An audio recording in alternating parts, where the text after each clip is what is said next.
Se você tem a impressão que seu tempo anda sendo roubado, talvez isso não seja coincidência. Por mais que você se planeje, por mais que você se organize, parece que as coisas não rendem, porque você está o tempo todo resolvendo tarefinhas e pequenices e coisinhas que aparecem para atrapalhar o seu dia a dia e que te impedem de focar nas coisas que realmente importam. Isso acontece porque existem 5 grandes ladrões de tempo que estão ferrando com a sua vida e você provavelmente não sabe disso.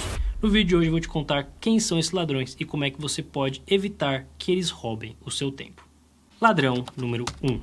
A sua semana começa linda e maravilhosa, os pássaros estão cantando, tudo está fluindo bem, até que roubam seu celular, você bate o carro e a sua namorada termina com você. Esse é o primeiro ladrão, o caos. De tempos em tempos, por mais bem planejado que você esteja, o caos vai imperar na sua vida. E o caos são realmente atividades completamente imprevisíveis, que não tinha absolutamente nada que você poderia fazer para prevê-las e resolvê-las para começo de conversa. Essas atividades elas não são tão comuns quanto muitas pessoas imaginam que elas eram. Muitas das coisas que você talvez diga que é caos, na verdade não é. Mas para essas coisas que são insanas e inescapáveis, a primeira coisa que você tem que fazer é aceitar. A gente fica remoendo quando o caos acontece no mas por que isso aconteceu comigo? Nossa, mas isso é injusto. Mas que absurdo, por que que a segurança pública dessa cidade horrorosa... Cara, pode até ser verdade, mas isso não te leva a muito lugar nenhum. Você aceitar que o caos aconteceu com você e você seguir a vida em frente é a melhor coisa que você pode fazer e não se deixar perder tempo demais por conta deste ladrão. O que me leva ao ladrão número 2. Quando você tem um monte de coisas para fazer e você está ansioso e desesperado e com medo, de repente, limpar a casa se torna extremamente interessante. De repente, você deita no sofá e fica colado nas redes sociais. De repente, você fica com muito sono e você resolve tirar um cochilo. Essas atividades são fugas. E o grande desafio das fugas é que nem sempre elas são contraproducentes. É verdade que ficar 8 horas no TikTok é uma fuga obviamente ruim, mas muitas vezes a gente vai gastar tempo demais com coisas que não importam porque a gente tem um desconforto emocional em relação ao que precisa ser feito. E é por isso, inclusive, que a procrastinação é tão difícil de ser resolvida. As pessoas olham para a procrastinação de uma forma muito tática, de uma forma muito concreta, de uma forma desinstale esse aplicativo como se tudo fosse resolver. O problema não é o aplicativo. O problema é que você está com dificuldade de lidar com o desconforto emocional em relação a algo que precisa ser feito. E quanto mais você foge disso, mais esse negócio se perpetua, mais tempo você perde. Portanto, se você quer evitar as fugas, o que você precisa fazer é encarar de frente o que é que você está sentindo. Reconhecer que você está desconfortável, que você está estressado, que você está cansado, talvez te leve à conclusão de que você precisa tirar um tempo para dar uma descansada mesmo para você poder voltar e render. Talvez você chegue à conclusão de que não tem nada que possa ser feito, que a melhor coisa que você pode fazer é trabalhar. Seja lá o que for, não existe uma coisa muito clara do que precisa ser feita, porque tudo envolve as suas emoções e o que você precisa para se sentir confortável o suficiente para produzir. O que me leva ao ladrão número 3.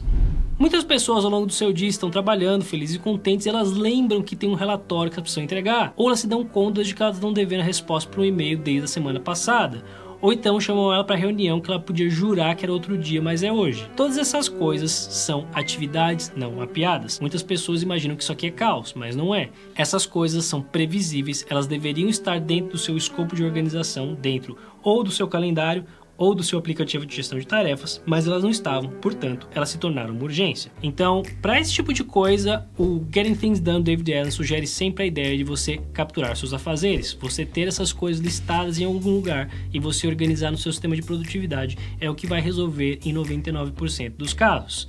Às vezes, por mais que você tenha um sistema no lugar, você vai se dar conta de que tinha uma atividade importante para ser feita que você esqueceu de anotar, cagada sua, mas é uma coisa que é fácil de resolver. Quanto mais bem mapeadas suas atividades estiverem, mais eficiente e produtivo você vai ter. Porque quando você não tem as mapeadas, o que acaba acontecendo é um monte de coisa se encavala, as coisas começam a atrasar, consequências ruins começam a acontecer, entregas começam a ser mal feitas e no todo você acaba perdendo tempo demais.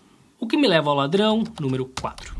Se você já trabalhou em alguma grande empresa, você sabe como é que é. Existem processos infinitos, diretrizes completamente malucas, coisas que estão escritas e coisas que não estão escritas, e você precisa desvendar o mistério de o que a gente tem que fazer para resolver as coisas aqui dentro.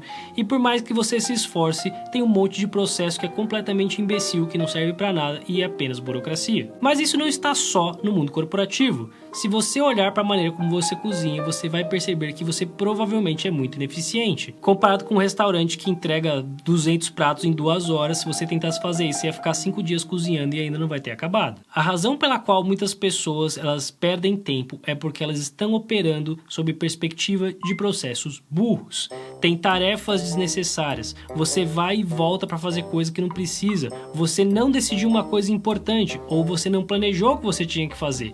Seja lá o que for que aconteceu, você não pensou antes no processo de qual é a melhor maneira de eu resolver esse problema e por conta disso você acaba indo e voltando de maneira completamente desnecessária. Eu diria que 80% do seu tempo desperdiçado provavelmente está aqui. Existe certamente formas mais eficientes de você fazer o que você faz e você reconhecer que o processo hoje pode ser mais eficaz é uma forma excelente de você economizar uma cacetada de tempo.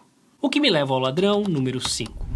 Você tinha um projeto enorme que você precisava entregar no trabalho, mas ele era tão grande que você nem sabia por onde começar. E aí você tentou começar por um lado, depois você viu que não estava dando certo, e você tentou outra coisa e continuou não dando certo, e você vai e volta e parece que as coisas ficam rodando em círculos. O que muitas vezes parece falta de motivação, na verdade é falta de clareza. Se você não tiver absolutamente claro o que é que você quer, é muito provável que você vai ficar indo e voltando porque você não tem claro o que é que precisa ser feito. Pode parecer besta, pode parecer uma minúcia, mas às vezes você dizer assim, eu quero ganhar mais dinheiro, tudo bem, mas quanto mais dinheiro? R$1.000 é uma coisa, R$10.000 é uma coisa, R$100.000 é outra coisa, R$1 milhão é outra coisa. São coisas completamente diferentes que vão exigir de você caminhos e tempos e processos que são totalmente distintos. Essa falta de clareza do seu objetivo final e como é que as coisas serão, como elas estarão prontas, elas muitas vezes farão com que você fique improdutivo porque você está fazendo tarefas que não resolvem o que precisa ser resolvido. E se você quer ajuda para identificar o que é que você quer de fato, dá uma olhada nesse vídeo aqui, em que eu vou te contar como você pode fazer isso.